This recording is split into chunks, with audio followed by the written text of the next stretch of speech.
bigger picture and a bigger set of activities that UNESCO, but most importantly, many states are investing in. Libraries and archives are already working hard at. So, for example, in UNESCO we have already a registrar where individuals can register what is important to the world. And in the past, those are physical documents, manuscripts or physical sites. What has happened in the meantime, we have moved to a lot of digital assets, important digital documents and records that are in digital form. So I'll give you one example. Archaeologists these days often create 3D models of monuments. These 3D models are very carefully constructed because they have to take images, photos, and they write a program that they can enable us to kind of browse through, feel, experience this space. So what we have on one side are images, but on the other side is the logic. And that logic basically we call computer program, it's a software. So what happens is, if somebody says, this digital artifact describes this monument, please put it in the registrar. Some library will have it, but the software will stop running. That's the problem. Why does the software stop running? Every software we have depends on the whole computer, whatever is on the computer, meaning the operating system, meaning the printer, meaning the screen. So software alone depends on many things that continuously change. So unless we continuously upgrade the software, we'll stop running. And that has been happening to all of us. Even if you put your email documents somewhere in the cloud, this is one thing that people say, put it in the cloud, it's cheap, you can keep it there for 15 years. They will not tell you that in 5 years from now, you cannot open it, because there is no software. So we have realized that in this whole effort to preserve heritage, there is the importance to look at the digital heritage. And then within the digital heritage, it's really important to pay attention to software. And that's what separates that's what the unique position is for PERSIST. PERSIST is basically saying, we need this element in, because we know how to curate files, we know even how to migrate them from one file format to another. We know how to do that. But it is really hard to migrate your 3D model of a monument. How are you going to do that? Normally, in libraries and archives, we would have a document of, say, WordPerfect, that was one old document format in the past. You can move it into what they call PDF. PDF is what you often, when you click online, you get the document, often is in PDF. So that has become the standard. But you cannot do that for, say, a spreadsheet. If you have a budget spreadsheet, you want to be able to calculate and revisit. You cannot do it that way. The only way it is to try to think how to extend the life of software. So that's our job. So within PERSIST, we have a program. This is UNESCO program that is working on increasing the awareness that this is a problem and creating a dialogue with the industry. And so a little bit of my background, I worked for Microsoft Research for 17 years. Within these 17 years, I worked for 8 years with libraries and archives on EU projects. And these EU projects were all about digital preservation. But nobody dared talking to industry and saying, can we team up with industry? Because the industry is innovating continuously. As they innovate, faster they innovate, faster we lose our old stuff, because the software stops working. And industry cannot possibly maintain all those versions. None of them will be able to do that. It's not economically feasible. If they always have to update all the software to run with the latest computer, it's impossible. No business can survive that. So the key solution to this, luckily we have a solution to this, is the following. If you have a new software, a new program that's running on a new computer, you can actually run the old one on the computer. So what you have on the spreadsheet here, you will see three pictures. This is a picture of 3 very old desktops. Some of you may remember Windows XP. Yeah? So all these 3 different operating systems, going all the way to 95, are running on a modern computer. It is possible. And the way it's possible is because computer scientists have a way of translating the command of old operating system in a new one. Once you solve that, then you can have all software all the way back 30 years back, you can actually run it on modern computers. So technologically, we say it is feasible. We have proven it. On this picture, I have shown it. It is possible. So the question then is, what are the problems that we need to solve? What is stopping us from doing this? First of all, it is the best practices. We need to change and enhance the best practices in preservation. Means we have to create competencies with libraries and archives so they can handle this. Second thing is, we need to speak with the ICT industry, because the commercial organizations, they hold licenses to all software.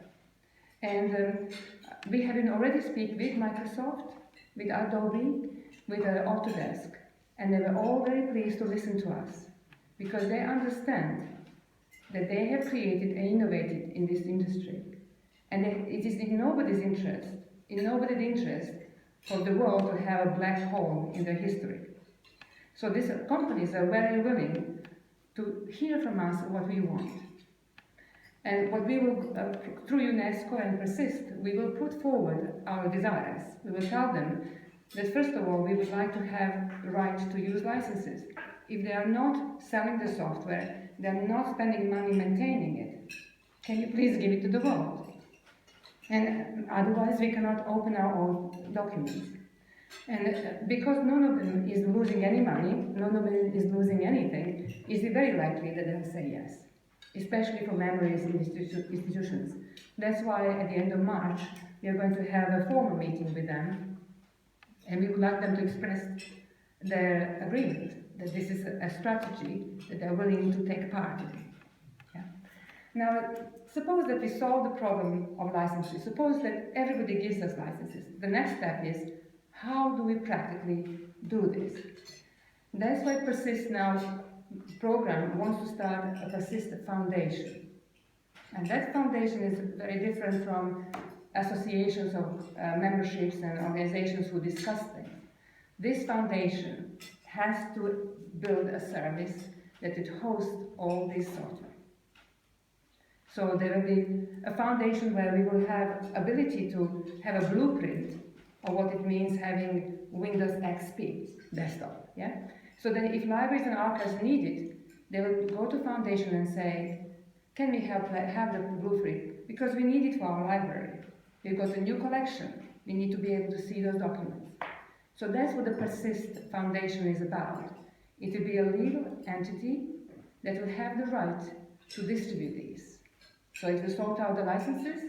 Otherwise, if there is no place where that's done, each library and archive would have to go along to Microsoft and Adobe and Autodesk and Oracle and everybody to negotiate. And it's nobody's interest to do this because it is too much overhead for industry and it's too much headache for individual organizations. That's why it's so important for UNESCO with the member states to come together and say, this is what we would like from you, industry, this is how we will use it, and this is how we're going to save the digital heritage. Believe it or not, Microsoft celebrated 2 years ago 40th anniversary. Microsoft itself is a heritage. This is one of the organizations with IBM and Oracle and Apple that transformed the world. If they don't preserve that software, they never existed. If Microsoft disappeared, there's no record. Exactly because digital requires a strategy to maintain. Some of you may remember there was a company called Digital. Nobody remembers it anymore. Only people who are in computer science. It was a fantastic company that transformed the world. There is no record of it. There's one page on the website, you can find it. No record, you cannot see their software. Because they did not virtualize it, they did not keep it. So, what I'm basically saying, even this company, we need to be able to talk to them because they are also part of it. They created this world and they are with us. The last point I'd like to make is the observation about the economic aspect. Yeah, because lots of libraries and archives will be worried. Okay, you create a service, but will I be able to afford it? Yeah, so this will be the first question. So I already explained, all the time maintaining the software to run on the contemporary machines is basically no-go. It's impossible. It's too expensive.